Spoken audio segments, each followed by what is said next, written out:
Hello, welcome to the second panel session in the Resilient Africa Week. We are now going to go into the discussion for the Agri panel.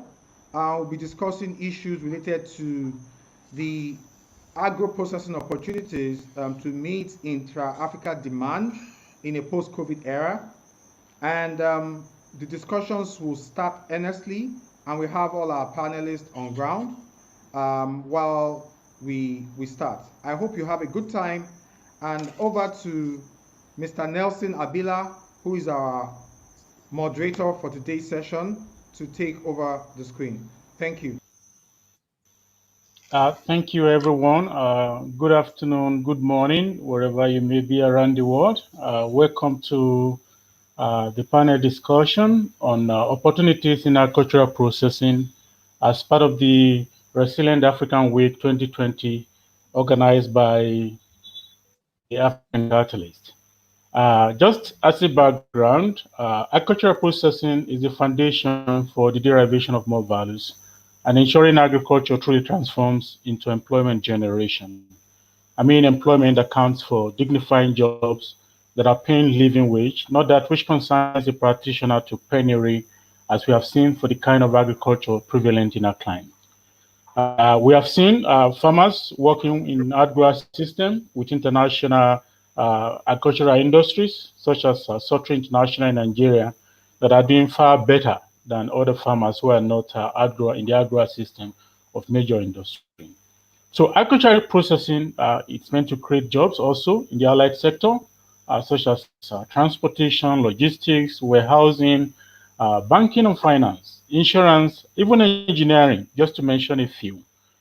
It's worth noting also that it is not just enough to be the highest producer of a primary commodity, as is the case for many African countries in terms of the production of cocoa, coffee, rubber, cassava, and the production of many more other commodities.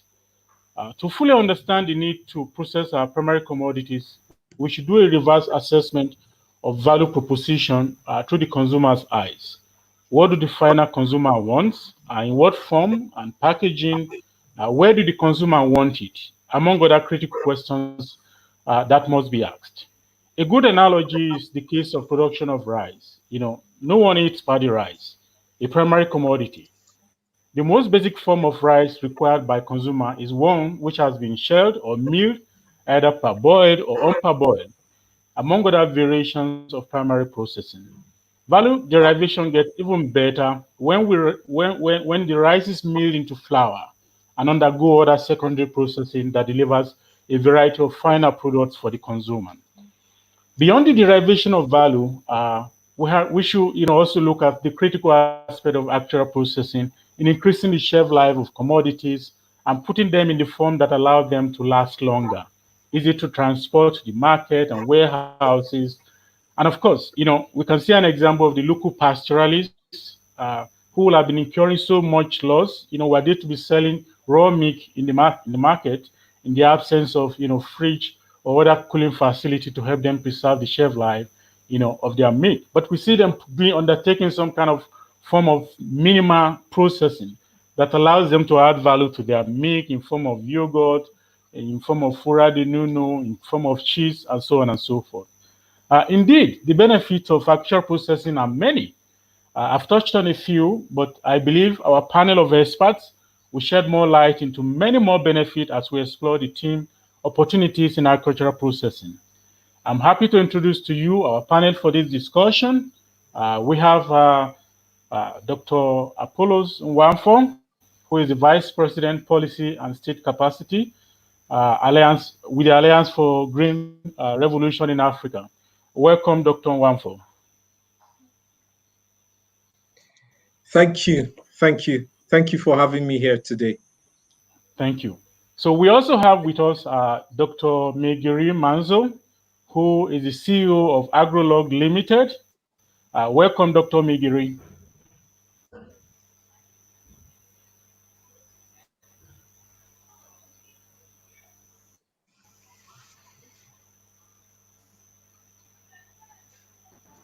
Okay, so I believe you can hear. Being here, thank you. Yeah, thank you very much, Dr. Maigari. So we are also expecting to join us soon, Mr. Emmanuel Ijewere, who is the chairman of Best Foods Fresh Farms, to sort of give us, his entrepreneurial experience with respect to agricultural processing. So now to the panel. Let's start with Dr. Maigari. In your view, based on your experience, what has been the situation of agricultural processing in Africa? Are we where we ought to be, or we haven't even started the journey?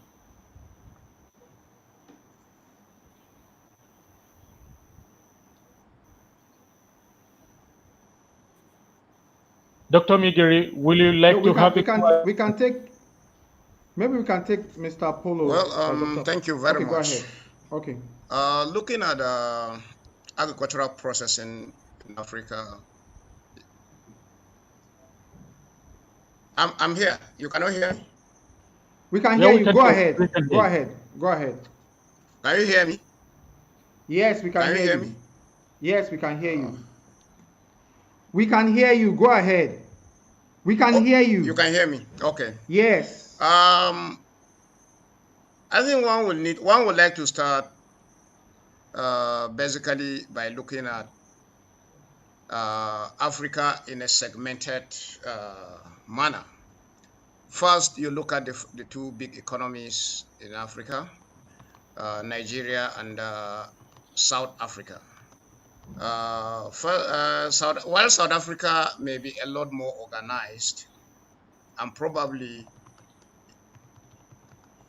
with an agricultural sector that is more has more value added.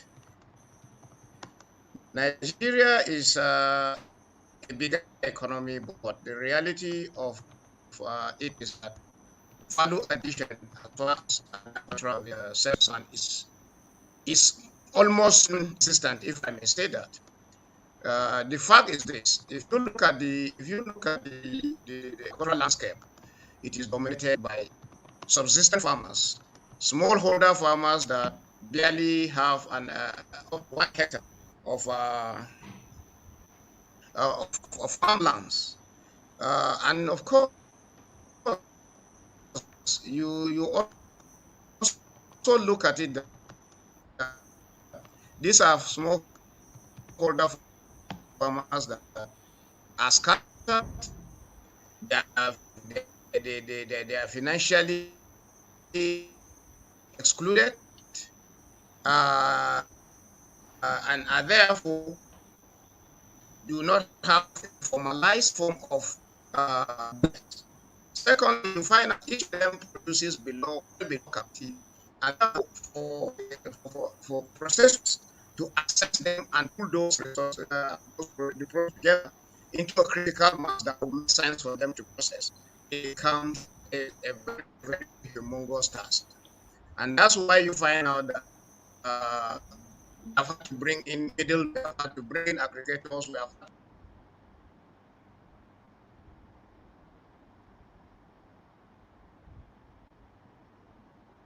Okay, thank you very much, Dr. Maigari. Over to you, Dr. Apollos. What's your view? What has it been with respect to agricultural processing for Africa? Have we started the journey? Are we where we ought to be? Thank you, and thanks again for having me. I hope you can all hear me very clearly. First of all, I think one of the things we'll need to understand is that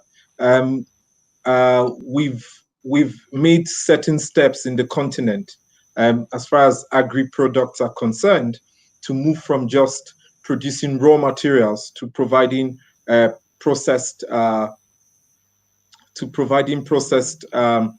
products.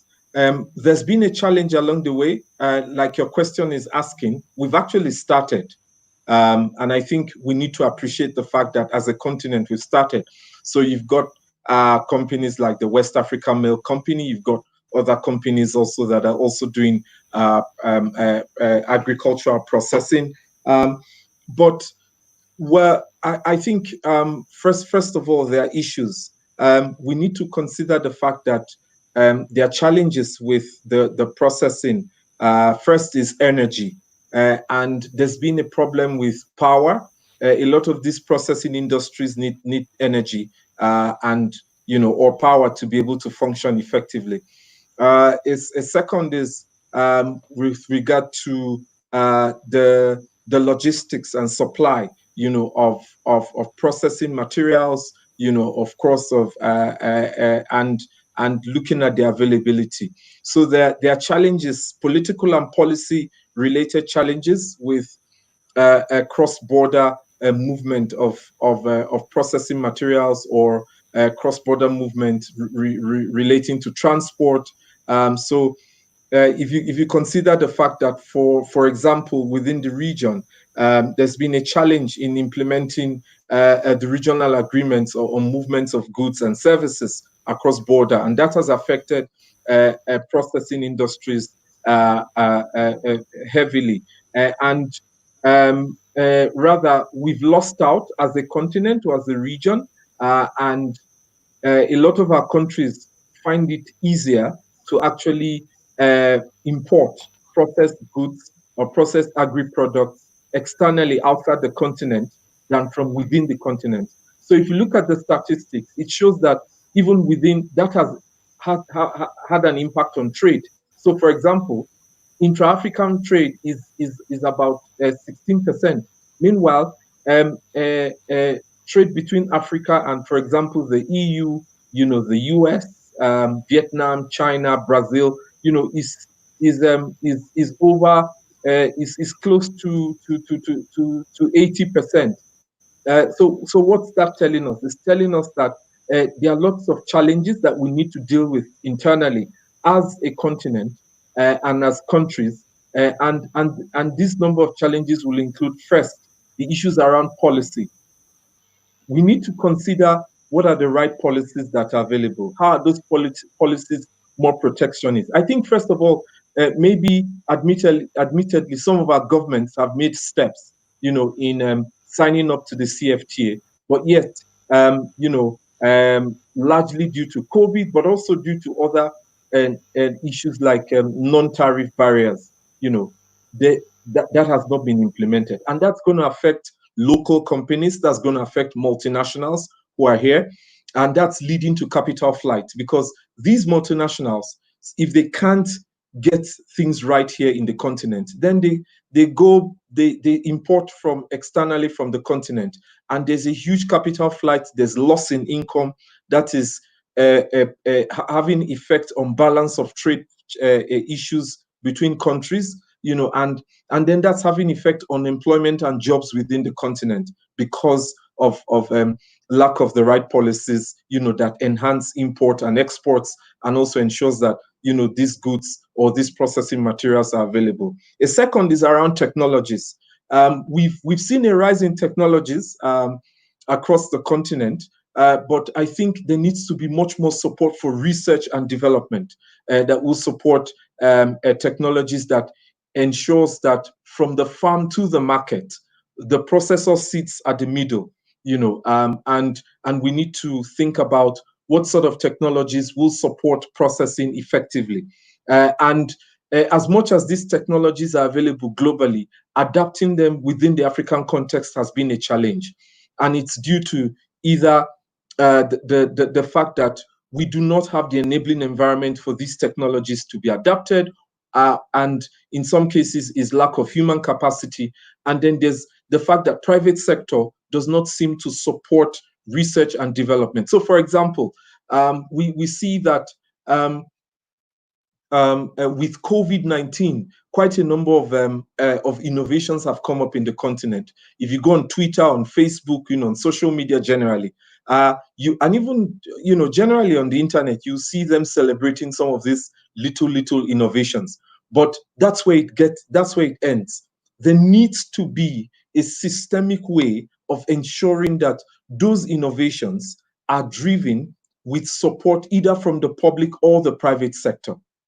And this brings us to the point as to whether we are actually supporting homegrown technologies and innovations that support processing companies, to thrive better. Or we rather prefer, because it's going to help certain people get richer and certain people get poorer, we rather import technologies. There are no transfer of skills, and all that. And a third issue I think we should consider is the fact that the system has not been able to have a mechanism for adopting technologies, that will take forward processing companies to the point where they are homegrown and they create jobs for our young people. So for example, what stops us from creating technology or innovation hubs, in countries? I would like to comment, for example, countries like Rwanda, where they have very strong innovation hubs and they are able to allow young people or even those who have ideas to thrive, and that has led to homemade phones in Rwanda, smartphones being made in Rwanda, for example, or the fact that, technology is advancing and the government is providing clear policies and programs that support homegrown technologies. And I think finally, what's affecting us is the issue of the fact that our companies, our systems are not shock-proof. So COVID-19 has brought to the fore that our agro-processing companies are not resilient. A lot of them have had to close down because of COVID. So that tells us a story that something needs to be done differently about the structure, the systems, and also the fact that it creates an impact on economies, and it's also linked to the fact that we need to consider the enabling environment for private sector. We also need to consider government policies that will support private sector processing companies to be able to move forward, because then it's having an impact on food security and nutrition. I'll stop there. Thank you very much for your very brilliant perspective. In a nutshell, we have had how small-scale production is limiting the capacity of the continent to be able to process agricultural produce sufficiently to add value. And of course, too, we have heard about the need for innovation as being very critical for Africa to be able to sort of jumpstart the process and make sufficient progress on whatever milestone or whatever mileage that the continent has attained so far in agricultural processing. To move forward, I think I'm going to introduce Mr. Femi Awofala.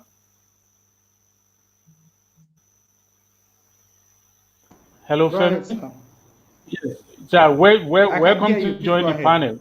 In the absence of our third panelist, Mr. Ijewere, you are going to be standing in and be responding to some questions. So to move on to our next very critical question, where we want to really get your perspective, because this whole discussion is about coronavirus, is about COVID-19 pandemic. So we have seen, and I think some of you have mentioned how this disruption in actual processing has come about on account of the COVID-19. So I would like to say, what has been the impact of COVID-19 on Africa's quest towards making that big leap that is needed towards agricultural processing, for us to be able to sort of derive more value from our agricultural commodity? We have had stories about complaints from cocoa farmers in Ivory Coast, and we've actually had stories about farmers across the continent, even processors, who are complaining about the impact and loss, like Dr. Nwafor, Dr. Apollos has mentioned that most processing companies have shut down. So what's your perspective on the big picture, the impact of COVID-19 on on the capacity of the continent to be able to make a leap forward into agricultural processing? Dr. Apollo, I think I would like to start again from you. Give us a recap of what what has been the impact of COVID-19 on our capacity, talking about resilience, making that big leap that is needed. We don't want just a few processors here and there in a few countries, in a few locations, but we want the big ones that will create employment, improve productivity in agriculture, and so on and so forth. So Thank you. So let's remember that the processing companies um, are an offshoot or are a product, so to speak, if you would like to use that phrase, of the fact that there are available agri products for processing. So we need to go back to the farmer level first. And it's at the farmer level, that's where it all begins. In fact, that's where the processing begins, from the farm gate, where goods, where the farm produce is bought off the small scale farmer, you know.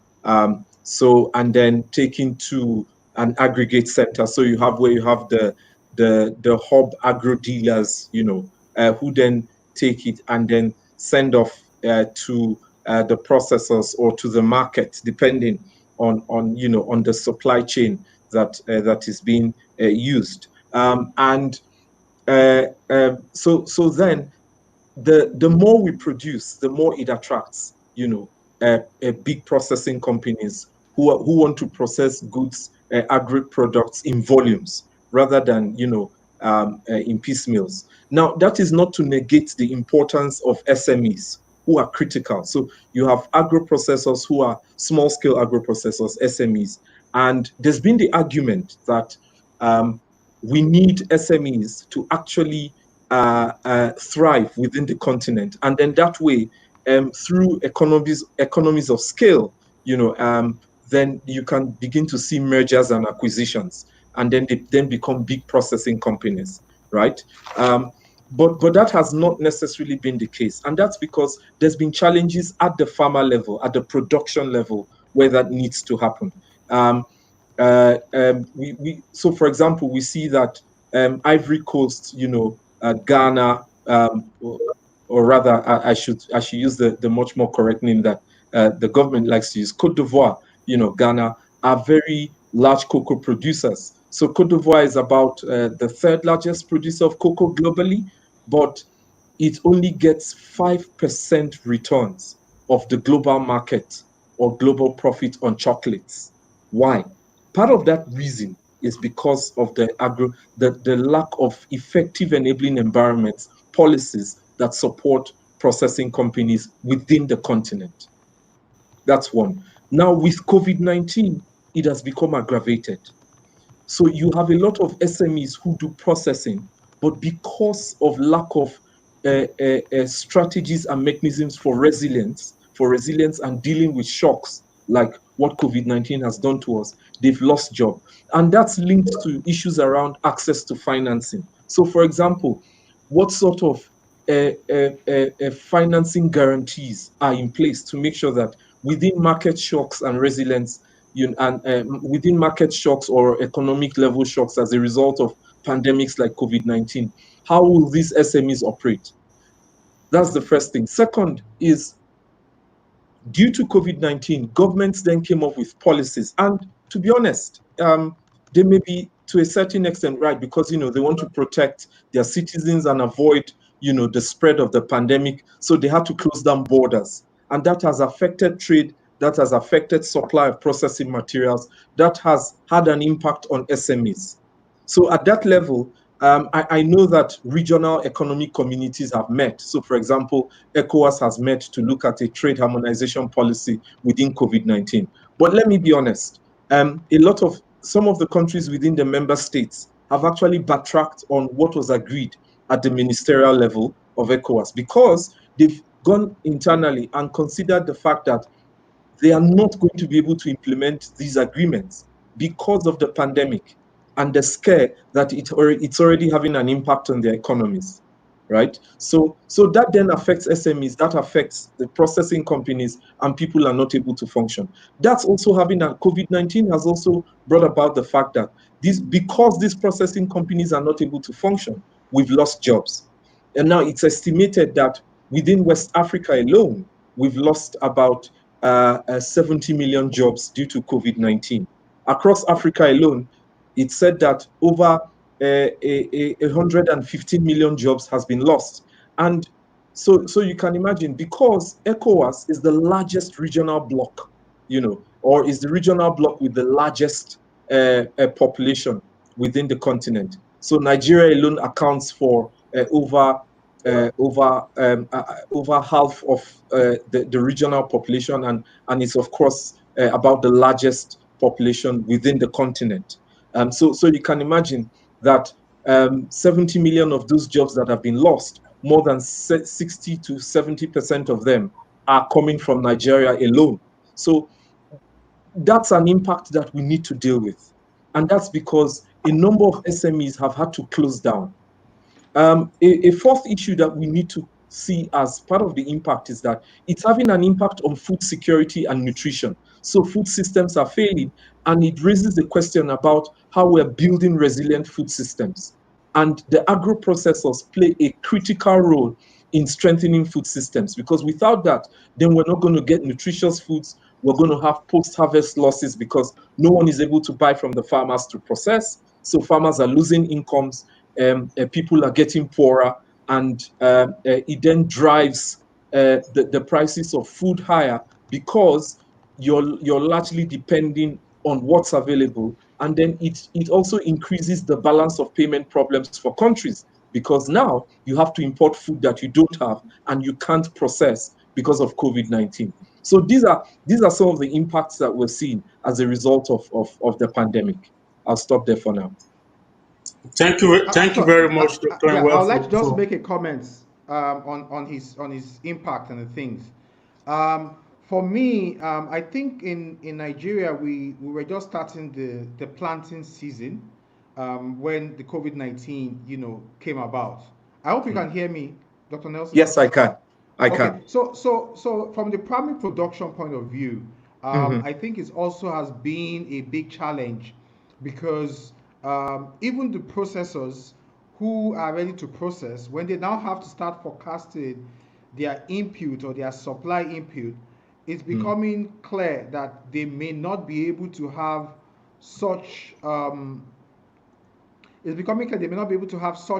opportunities, provide the right input for them to produce. So I see a situation whereby you're going to start seeing job losses from this process, because they don't have enough raw materials. I also see a situation whereby I feel the processing companies may need to backward integrate and actually go help these farmers out, provide inputs and provide the needed support, because they are more organized, and they are more organized than the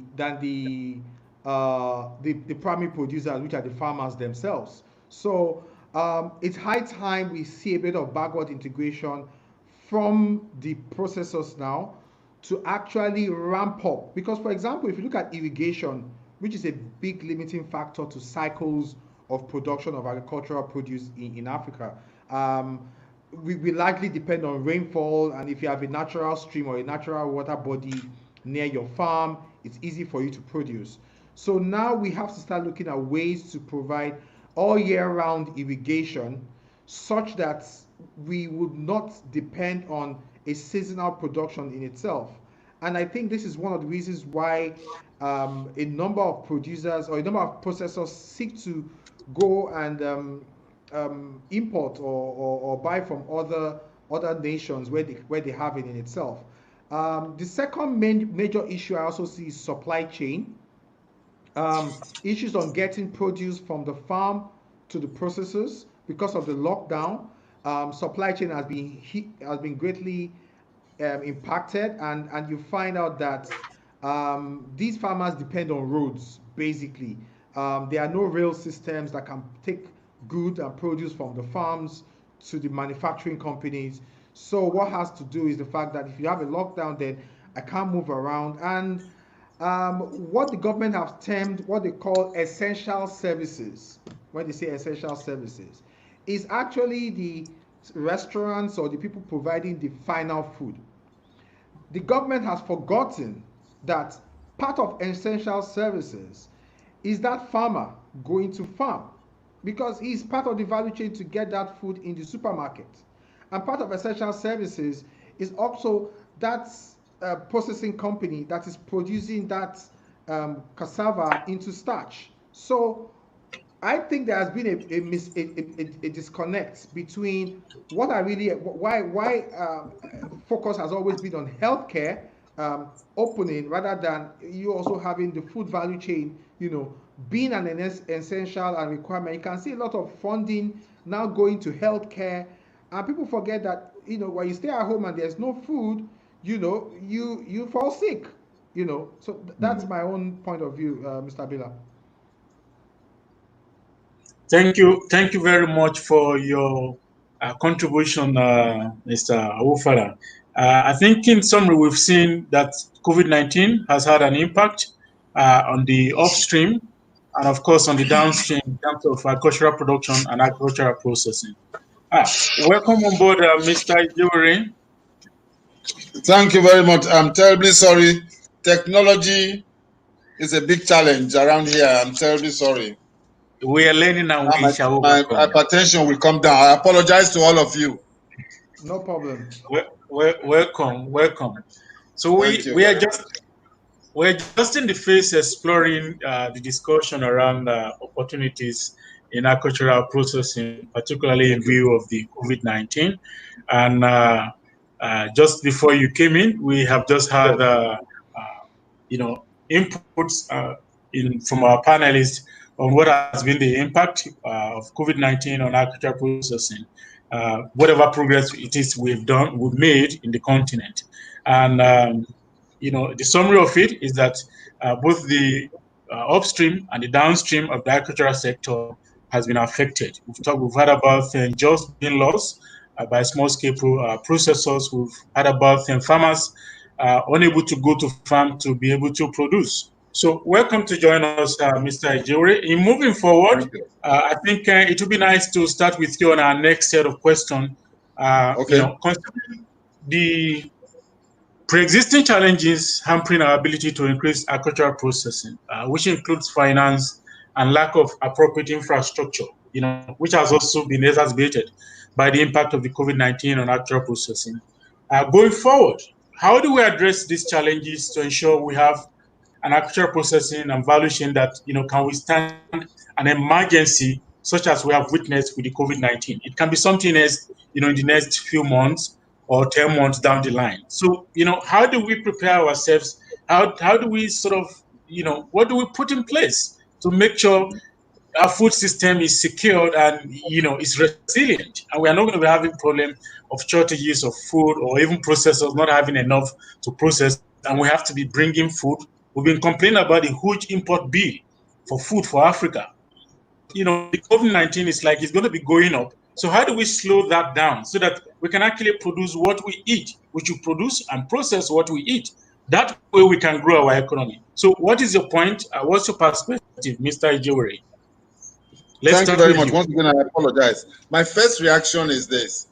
Let us understand that in Nigeria today, despite all the inefficiencies, despite all the disadvantages, we produce more than enough food to eat in our country.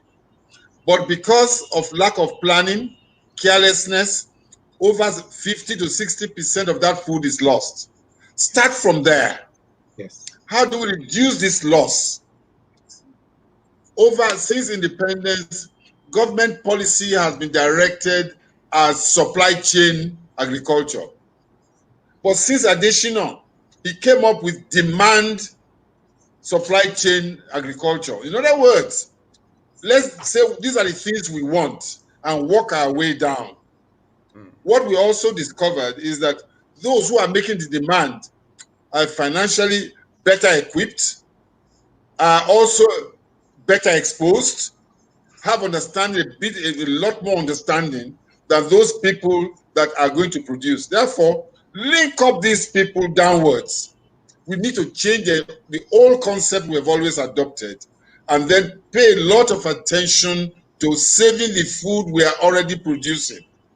That is the most difficult part of all this. I'm sorry, is the most appropriate first answer to all of this. There are a number of other things to be dealt with, but first, save what we have produced, reduce the losses with the farmers, reduce the losses in transportation, reduce the losses in storage, reduce the losses in the marketplaces, reduce the losses in homes, reduce all those. Our food will have gone up by at least 40 to 50% increase that we have on our dining tables. Thank you so much for that very critical input. I think you have brought in a very important point to this discussion. Ideally, that's what agricultural processing ought to help us to be able to do. And of course, now you have brought in how critical government policy is in helping us to be able to salvage whatever the farmer has produced to ensure we reduce loss and waste within the value chain. I think moving forward, can we hear from you, Mr. Dr. Maigari? What's your view? What should be done going forward from your perspective as an entrepreneur? Because it seems we are going to be having challenges ahead. Yes. Basically, I think our focus should be on internal growth, and that should take care of what Chief Ijewere has just said. When we focus on internal growth, we will be able to focus on policies that enable us to be competitive, policies that will enable us to do trade-offs and focus on areas of competitiveness that enables us to produce maximally and then approach and then give us the enablement to approach farming as well as processing from a value chain perspective. I am of the view that African governments, considering the gaps in food production and food service losses, should adopt a value chain approach to every commodity and take it, just like Chief Ijewere said, from up down. For example, if I have a competitiveness in maize, why don't I strive as a government to create champions in maize? If I have competitiveness in soya, why don't I strive as a government to create a champion in soya beans?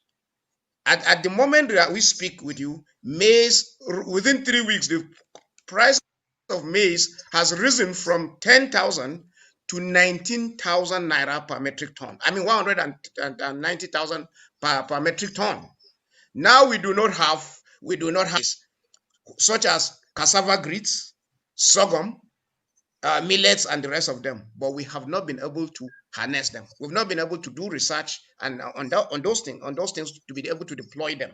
If we are able to do this, then it becomes easy. And looking at Africa-wide, we must learn from those who have preceded us.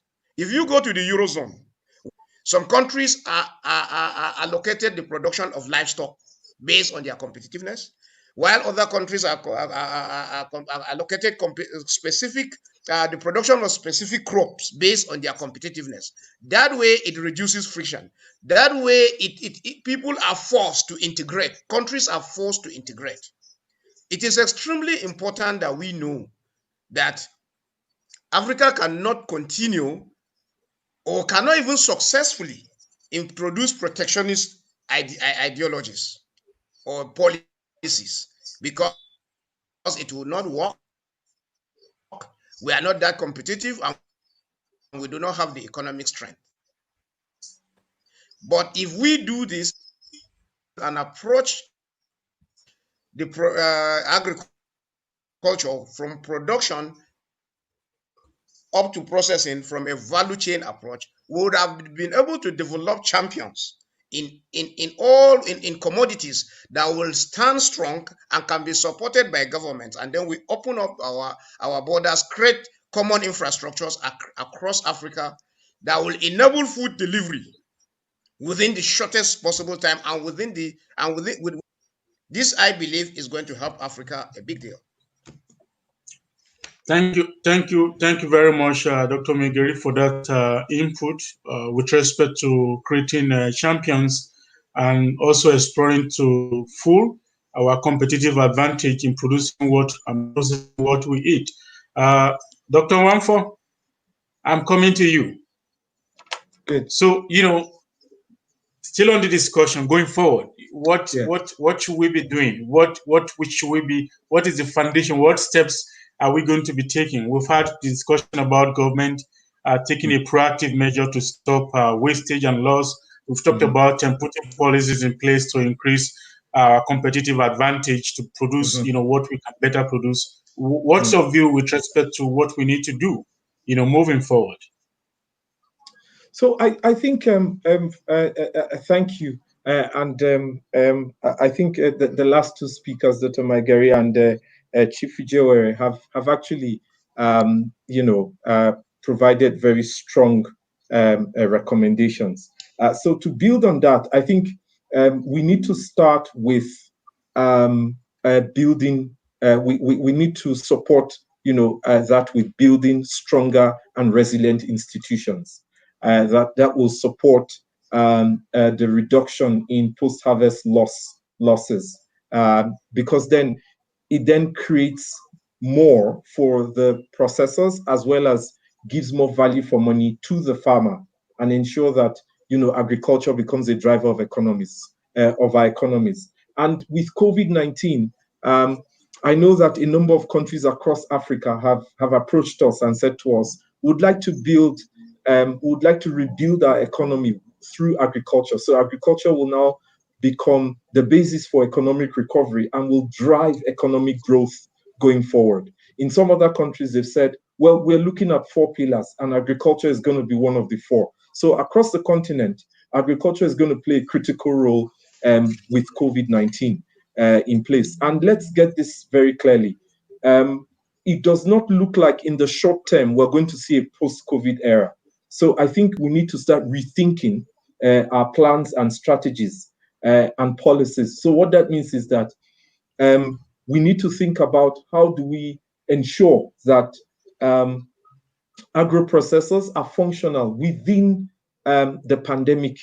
So what that means is that we're living with COVID. It's not going away now. I mean, I was reading the latest analysis from the IMF and the World Bank, and it's not looking like we're going to have a post-COVID era until 2020, a pre-COVID era, until 2023. So what does that mean? It means that if we don't build resilient systems, we're going to be in trouble. So what that means is that we need to also build stronger, resilient institutions.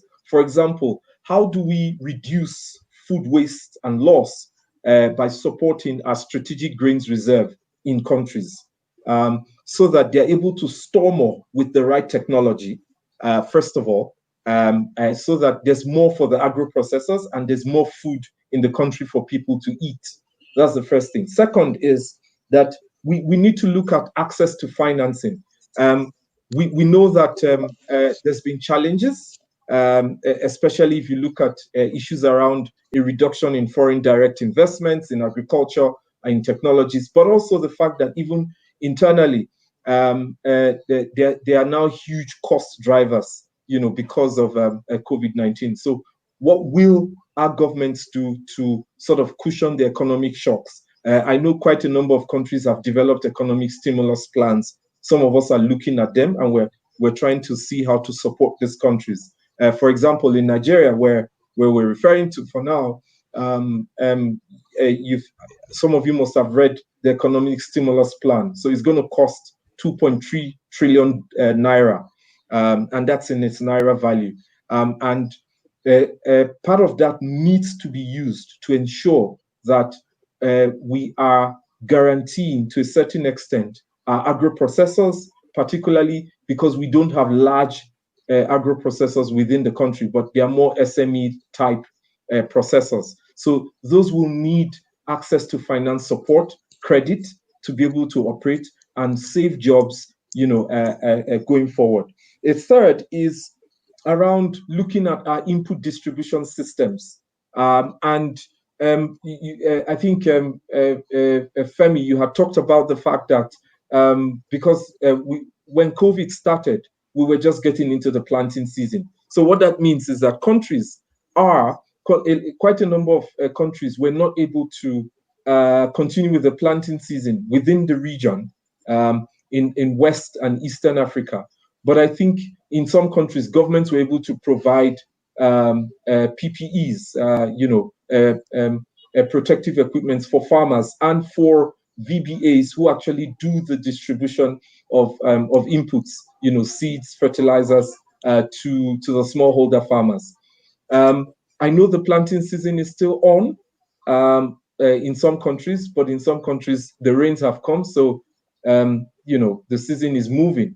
But we need to strengthen our input distribution systems such that farmers are able to get their inputs, we're able to produce so that the processors will have something to process, and we're reducing post-harvest losses. So I think that's one. And then I think a fourth thing is for us to note is that we need to see how this contributes to economic growth generally. We talked about import, but quite only very few people know that we spend $35 billion every year to import food in Africa. And that's not even the problem. The problem is when you look at that analysis further, we're actually importing what we produce. We're actually importing what we have and what we can eat ourselves, and we're producing it. So that says a lot about the policies, about what we're thinking, about the technologies, about the strategies that we're employing within our national governments to be able to ensure that we're improving our balance of payment problems with regard to agricultural trade. And now that agriculture is going to be a driver for economic growth and sustainability within and post-COVID, then we need to look at that very seriously. And that means that we need to provide support to the agro-processors and ensure that we benchmark ourselves by giving very clear targets as to what amount of volume of what we produce is being processed internally. So we produce, our cotton, our cocoa, and all that. I talked about the fact that despite the fact that Côte d'Ivoire is the third highest producer of cocoa globally, it just has only 5% of the chocolate market. That's ridiculous. And countries who don't produce the cocoa are getting close to 20-30% of the chocolate market. That says a lot about what we do and how we do things differently. Someone talked about the fact that we cannot introduce protectionist policies. I agree. We're members of the World Trade Organization. That has brought some positives, but let's remember that the WTO since 2005 has not been able to land any particular trade agreements for the last 15 years. That's a critical issue for Nigeria. The question is, what's going on? And yet, a number of countries are having regional agreements, moving food and ensuring that they are improving their balance of payments problems as far as trade is concerned. So we're losing out. We need to rethink, our approach, with regards to the broader political economy issues regarding trade, and of course linking that to agro-processors. So we're producing, but we're paying more than what we produce for these goods. And then finally is around scaling up technologies. We need to think about the technologies that are available, provide the needed support to scale up these technologies, and ensure that these technologies are helping our agro dealers and the agro processors, in areas of processing, of post-harvest loss management, of input distribution, and as well as supply chain and logistics. I'll stop there. Thank you very much, Dr. Nwafor, for your very insightful comment with respect to what we need to be doing going forward to be able to ensure we have a food resilient continent. Just for us to make progress, I'm sure some of you have touched on, the fact that we have smallholder producers, we have smallholder farmers. Of recent, we've read report about migrant farmers unable to move from one country to another because there is a lockdown. And I think that too is happening within countries within the African continent, particularly in West Africa, where we have the production, the farming season in session. So I would like to sort of have your perspective. How will this, impact of this COVID restriction on smallholder migrant farmers who stay in the cities, during the off season, and in the onset of the farming season proceed to farm to be able to farm? How is this going to affect our food production, our food processing, and the resilience that we were hoping for the continent. I think it would be nice to have the perspective of everyone on this very critical issue. Maybe Dr. Manzo might start. Dr. Manzo? Dr. Manzo, are you here? Okay, is he there? Okay. Okay, so let me just. This is a very. Okay. Yes, I'm here. Yeah, very well. I'm here. Can you hear me? Yes, we can hear you. Can you hear me? Can you hear me? Yes, we can hear you. Yes, we can. Please go ahead. I'm here. Oh, okay.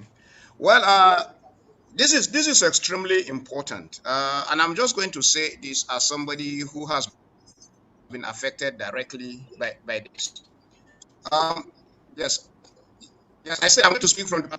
You find out that when the lockdown started, the food system was not initially considered as part of the essential services, and as a result, even the Minister of Agriculture they included the Minister of Agriculture.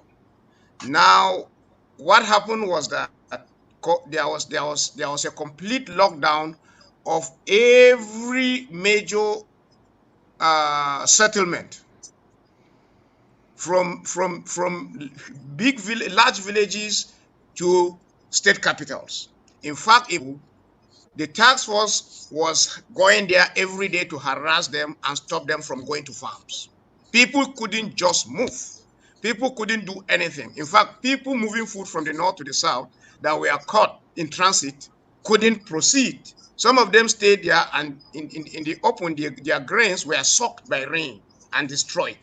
Those that were carrying perishables had their produce wasted completely. In fact, we have cases even of day-old chicks that were leaving Ibadan to the east and were detained in Edo State for 9 hours.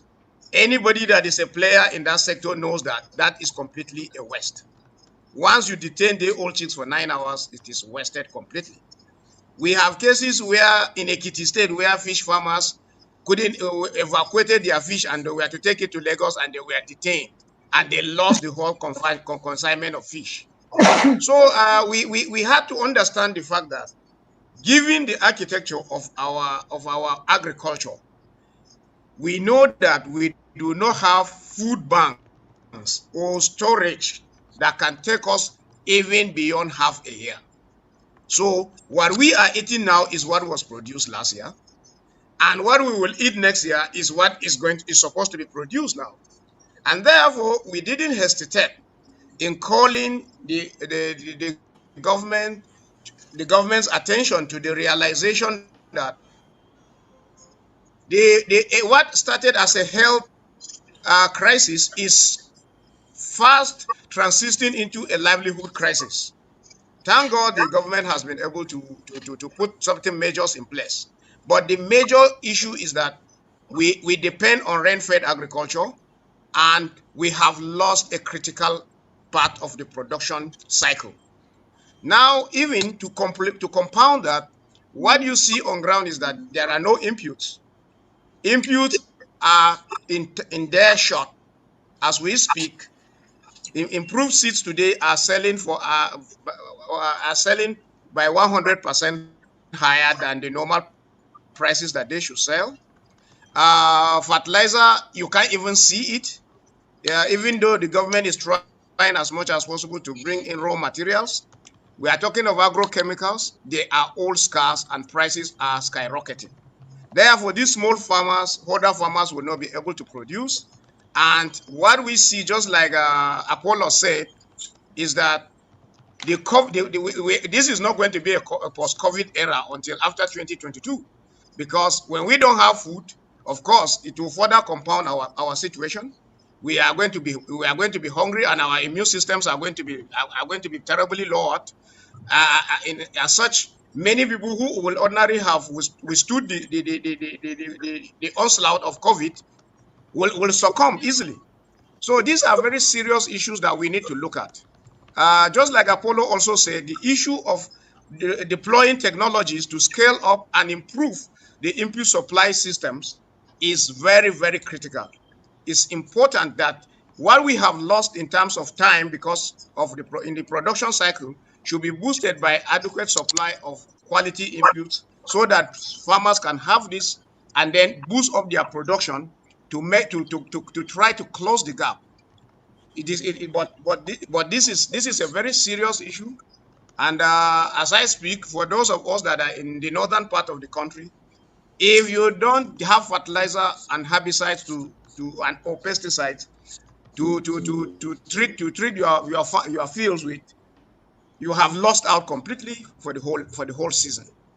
So these are issues that I think that we need to look at very seriously and try to address. Thank you. Thank you very much, Dr. Maigari. Before we move on to questions that are coming in from our viewers, I think it would be nice to have the feedback or response from Chief Ijewere and Dr. Nwafor with respect to, what has been the impact on smallholder farmers, particularly those who are restricted and are not able to move back to their production site to farm, no matter how small their small-scale production is. Briefly, Chief Ijewere. Thank you very much. Now, yeah, I think you have a very solid group of people with a lot of knowledge and so on. So I'm glad to be part of this. But I want to say this. When you do have problems, they are easier solved if they are put in small groups and solving them one after the other. If you gather all your problems together and start hitting at them, you will discover that you won't make much progress. Therefore, I would say, let us identify the problems. And there are many. But the first part of it is recognizing that agriculture is not a hobby. It's a business. It's a source of livelihood. We have to now school ourselves out of what we have been all these years. You remember when I opened my first statement was that we have always relied on supply end agriculture. Now we've agreed that we should go to demand end. That means that the private sector must now start taking responsibility.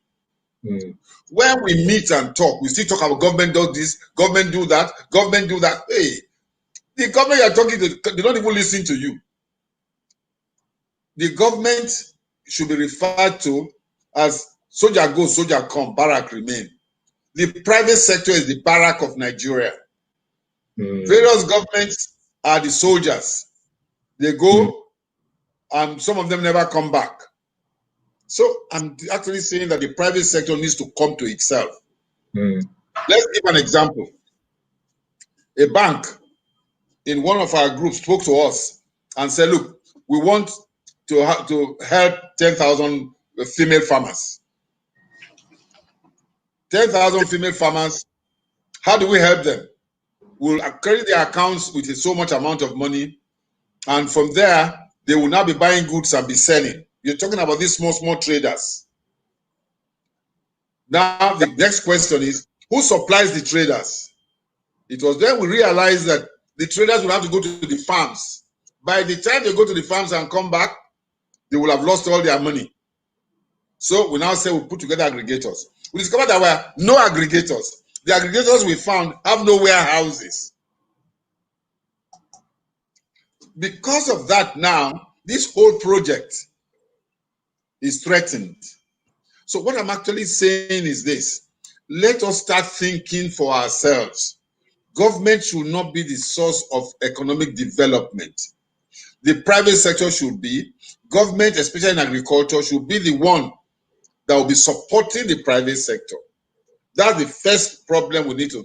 Our psyche needs to be changed. It is only after that we can start making progress. And our youths are one of the most intelligent in the world. They are not being used. They are not being exploited because those of us who have the opportunity and not bringing them together and showing them what needs to be done, we are not creating people they can look up to. We need to do that as well, because many of the so-called farmers, especially in the rural areas, are a dying race. They've done a fantastic job.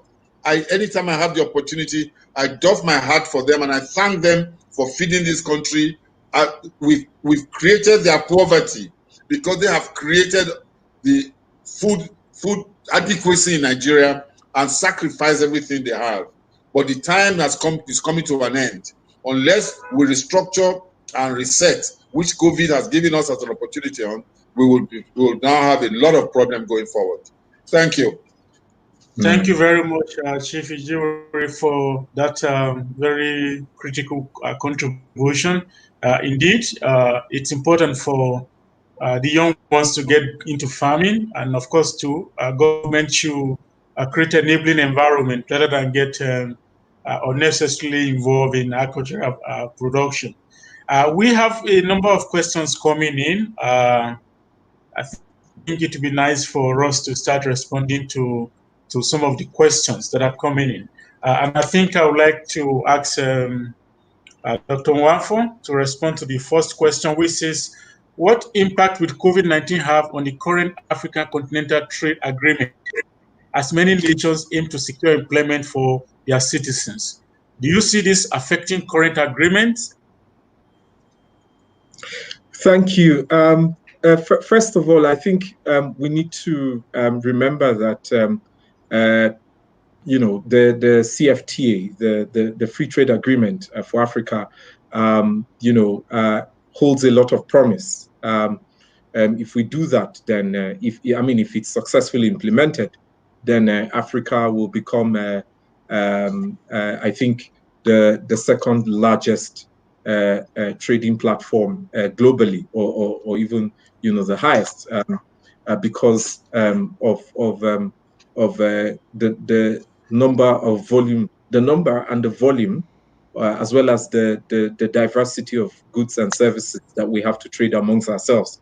And we can serve our own market, you know, and keep the money within ourselves. First, COVID-19 has actually brought an impact. It was supposed to be launched in July. So the agreement should have come into effect from July 1st, which is just a few days from now. But all indications are that, you know, that's going to be postponed, and that's because of COVID-19. So that's the first impact it's going to have. The second is we've now seen regional and national policies that have been aimed at protecting national and regional borders. That has been as a result of the COVID-19, but how long that will last is going to be another question. So those policies in themselves are going to have a negative impact on the CFTA, and there will be quite some push and pull mechanisms to be able to get governments to agree on lowering, if you want to put it that way, on sort of removing the siege that they've placed because of the fact that they want to protect. But let me also say this, that COVID-19 has also brought about border disputes among some countries.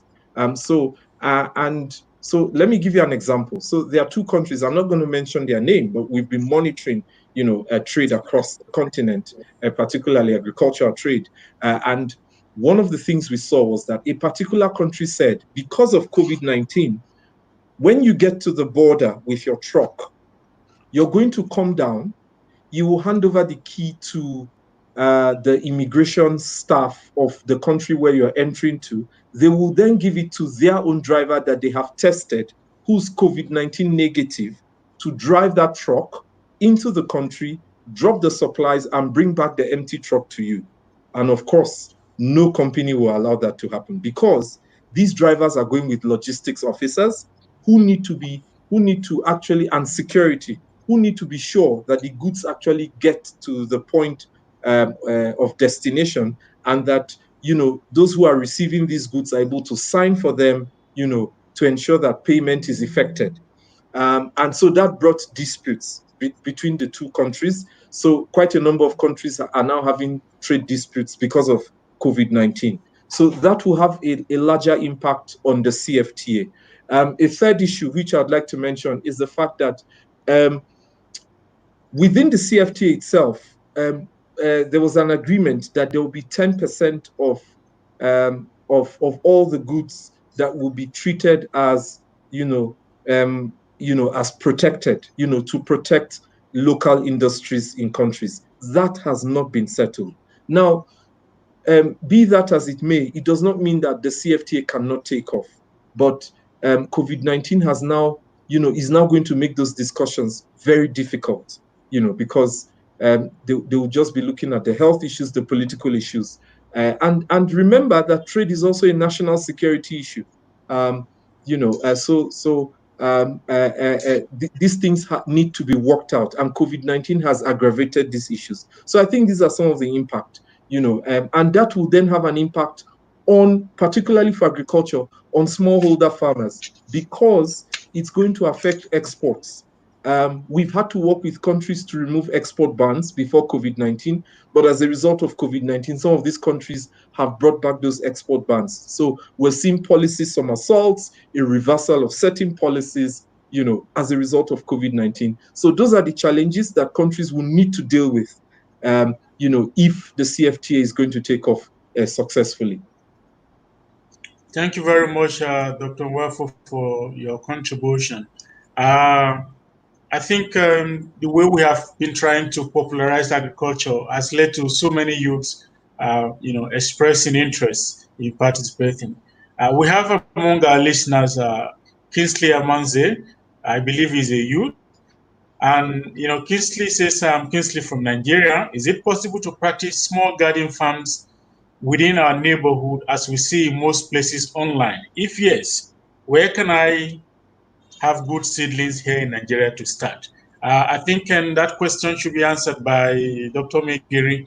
What is your response to Kingsley, Dr. Maigari? He needs to unmute. Yeah, Femi, what did you say? Okay, go ahead. It's such a simple question. If you have space within your backyard, nothing stops you from doing a garden. That's one. Number two, asking about seedlings. You have to even identify what exactly it is that you want to grow. The seedlings may well be in your backyard. So it starts there. But of course, what we see online will probably be vertical farms, indoor farms, and the rest of them that are basically aimed at reducing carbon prints in terms of production. Because before COVID-19, the whole world was tending towards reducing carbon prints, footprints on agricultural production. But of course, COVID-19 has disrupted that. I know a lot of people that produce what they want to produce around their gardens, and they are able to solve a major part of their food supply requirement. So it is left for the person asking the question to identify what kind of crop or vegetable he wants to grow, and he goes. For example, in my house in Kaduna, I have bananas. I have over 50 banana stands inside the house. I have pawpaw, improved pawpaw, papaya. I have over 50 of them inside the house. I have vegetables like ugu. I have bitter leaves in the house. I have mangoes. People even come and take them. In fact, during this COVID, people were lining up to come and collect because they couldn't get food outside. So, and if I had decided to sell, I would have made a lot of money. So these are the things that I'm saying. Once you have the space, you can do anything that you want. It's just for you to decide. Thank you. Thank you very much, Dr. Maigari, for your response. I think we have more questions. Maybe we should be able to take one more. I think there's one interesting one about hydroponics. It's from Olumide Oshunyomi, who says, good day. What is the place of hydroponics farming in a food resilient Africa? Chief Ijewere, I don't know if you have experience with hydroponics. Do you want to respond to this question? I have little experience with hydroponics, but a lot of experience with the greenhouses. they have a little relationship with them. But before I go on to that, just to anchor what Dr. Maigari said quickly about the answer to the question of the young man. First and foremost, Dr. Maigari, you're a bad businessman. You had an opportunity to make money, you didn't make money. And when you were distributing your mango, you never remembered me. All right? Now, coming to the gentleman, the young gentleman, let me ask, if you're a young man, use technology to improve yourself. There is nothing you want to know about agriculture, about seeds, about all those things that you cannot get on the internet. I would even encourage you to even go onto YouTube. There's nothing you want you will not get educated about. That's where I learned agriculture. I used to be an accountant. But now, the agriculture, most of 90% of what I've learned has come from there. Now, I come to the hydroponics, my specific question. First, please, if you want to move from a place to a place, start off with a bicycle, move up to a car. Don't go and start with an aeroplane. Hydroponics is high technology. In other words, hydroponics is science and technology. Very, very clear and simple. I'm not discouraging it, but it's a very expensive business. And it relies on a number of other technologies too. You need power 24/7. You need water, and the water must be regulated. Hydroponics is growing crops without soil. Why do you want to do that if you are just starting? If you have plenty of money and you want to make it as a hobby, go ahead. But in Nigeria, it will not be profitable for you to go to hydroponics. It sounds very good and very exciting.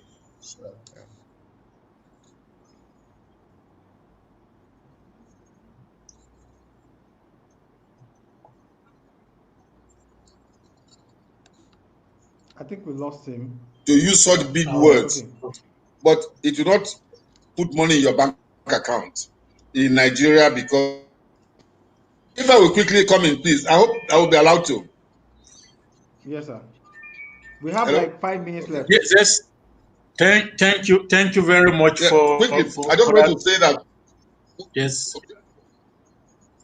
What I missed out was the fact that there are no people who are trained.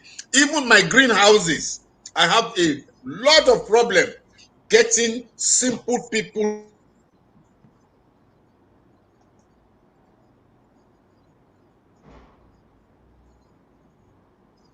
We're so sorry. It's like we lost Chief Ijewere.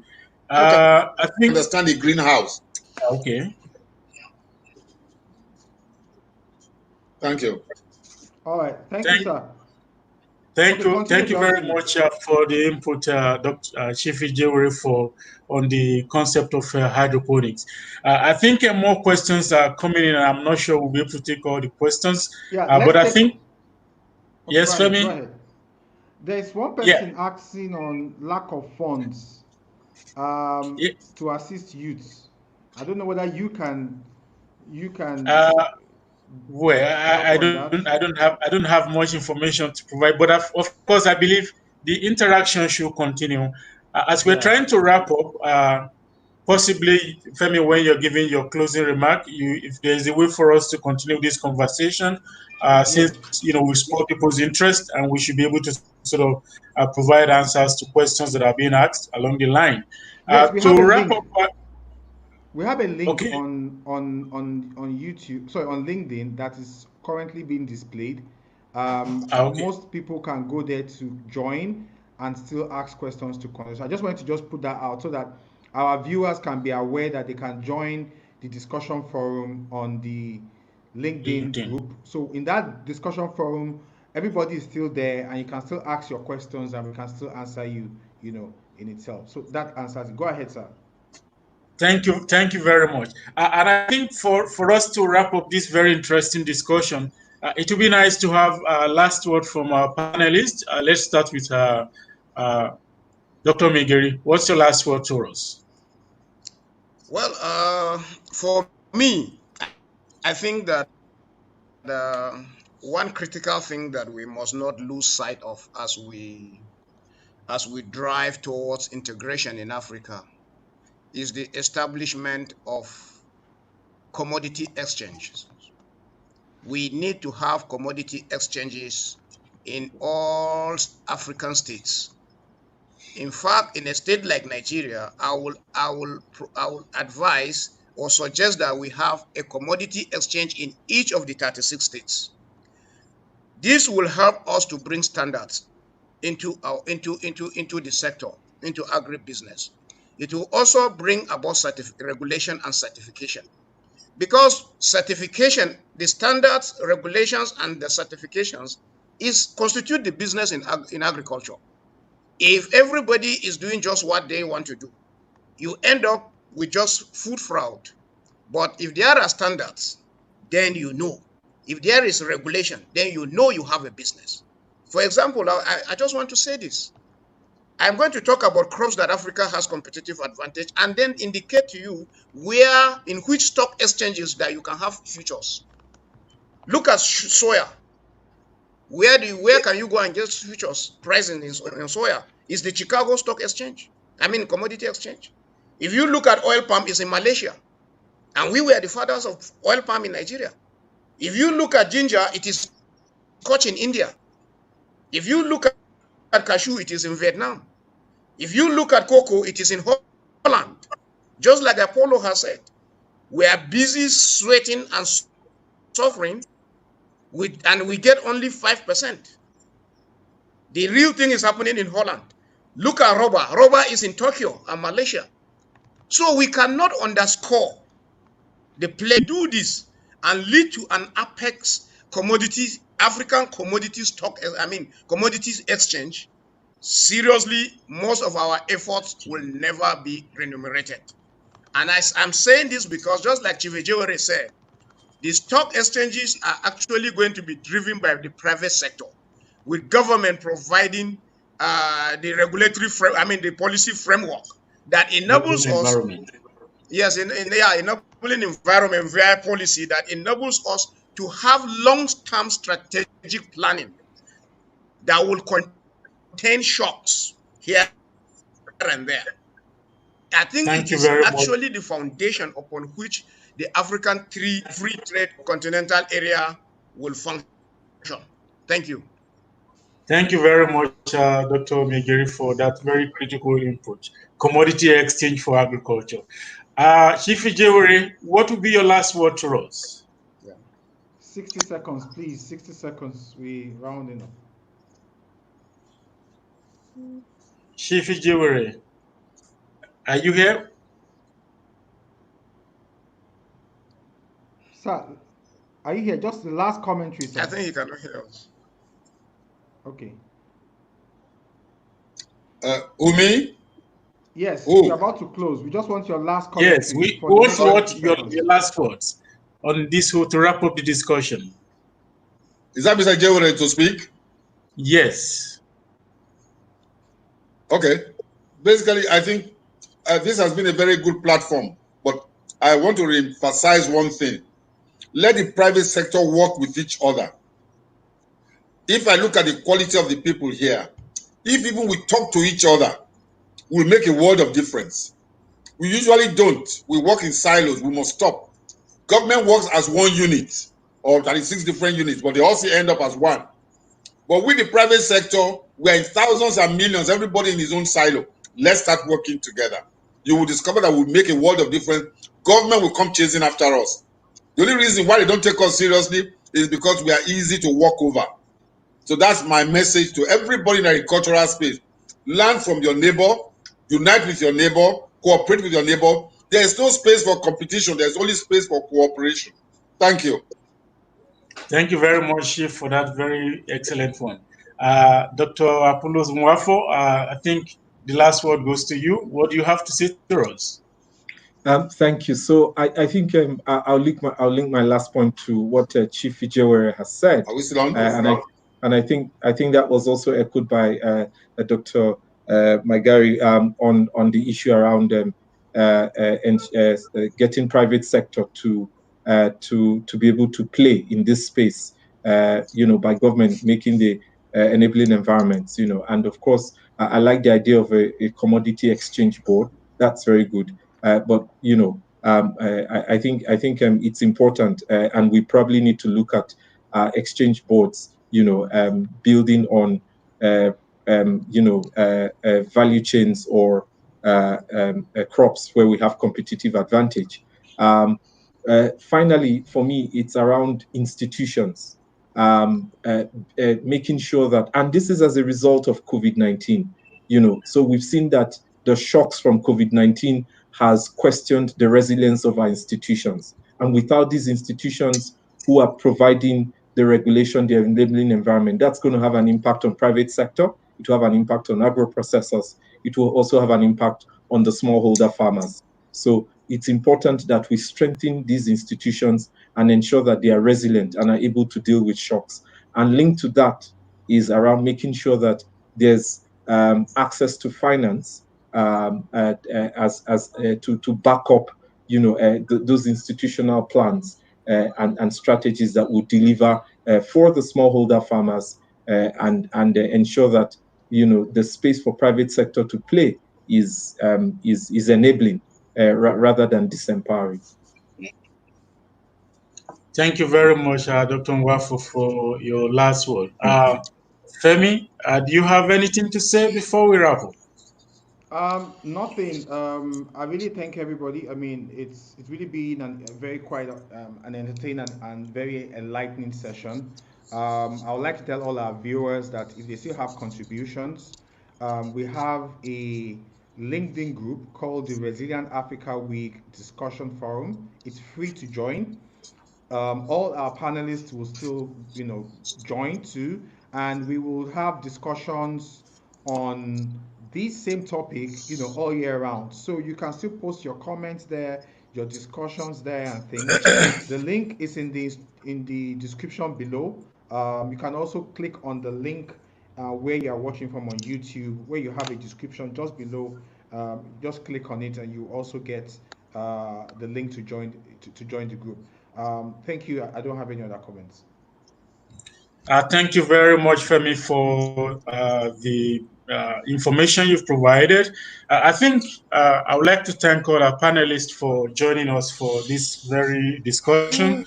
It may be unfortunate that we may not have been able to address all of the issues we need to address, but at least we've set the stage for the discussion. And I think the discussion should continue with respect to helping Africa to build resilience of our food system post-COVID-19. Maybe I should end with the words from Cesar Nsolo, who says, agriculture is not a hobby. This should be a slogan across all African countries as to change the current agricultural status. So we should go out there and let everybody know. Agriculture is not a hobby, it's a business. So when you want to get into farming, if you're a farmer, take it as a business and practice this as a business. Something that is profitable, where you can make money out of. That's how we develop and grow Africa. Thank you, everyone, for watching. God bless. Thank you. Thank you, everybody. Bye.